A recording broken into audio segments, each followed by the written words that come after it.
ఎయిర్‌పోర్ట్‌లో మీడియా నుంచి తప్పించుకుంటూ లోపలికి వెళ్ళిపోయిన నాగచైతన్య మరియు శోభిత. ప్రస్తుతం సోషల్ మీడియా మొత్తం సమంత ఫ్యాన్స్ అయితే నాగచైతన్య పైన మండిపడుతున్నారు.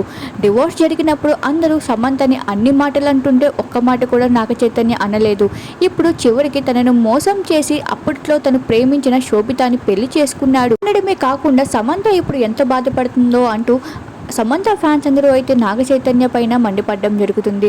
మరొక వైపు ఎవరు ఏమనుకున్నా నాకేమిటి, నిశ్చితార్థం చేసుకున్న ఇప్పటి నుంచి మేమిద్దరం కలిసే ఉంటామన్నట్లుగా నాగచైతన్య శోభితతో కలిసి నిశ్చితార్థం తర్వాత మొదటిసారి కలిసి కనిపించారు.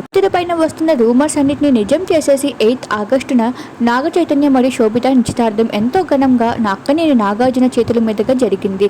అయితే సమంతకి ఎంగేజ్మెంట్ జరిగిన రోజునే ఇదే ఎంగేజ్మెంట్ మళ్ళీ కూడా అదే డేట్న జరగడం అనేది విచిత్రంగా ఉంది. ఏది ఏమైనా ఈ జంట మాత్రం ఎవరు ఏమనుకున్నా మాకేంటి అంటూ ఇంటర్నేషనల్ ట్రిప్ కి బయలుదేరిపోయారు. నిశ్చితార్థం తర్వాత ఇద్దరు కలిసి కొంచెం క్వాలిటీ టైం స్పెండ్ చేయడానికి యూరప్ కి ట్రిప్ కి వెళ్తున్నట్లుగా తెలుస్తుంది. వీరిద్దరూ కలిసి మీడియాకి ఎయిర్పోర్ట్లో చిక్కడంతో ఇద్దరు తప్పించుకుంటూ మీడియాతో ఏమాత్రం మాట్లాడలేదు.